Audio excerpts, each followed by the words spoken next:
শিলিগুড়ি সংলগ্ন গাজলডোবায় গরম থেকে স্বস্তি পেতে হাতির দল তিস্তা নদীতে স্নানে মগ্ন।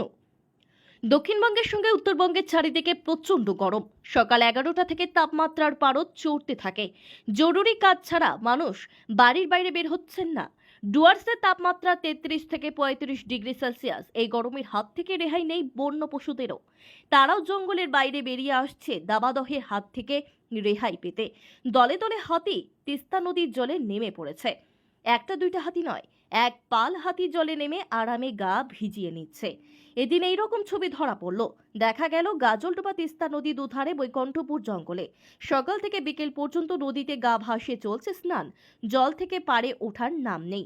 সম্পূর্ণ তৃপ্তি নিয়ে সন্ধ্যার আগে ফের সদল বদলে ফিরে গেল জঙ্গলে।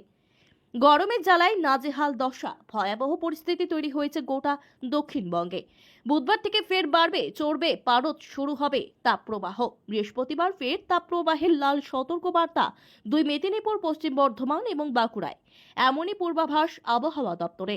উত্তরবঙ্গেরও থাকবে দাবদাহ পরিস্থিতি।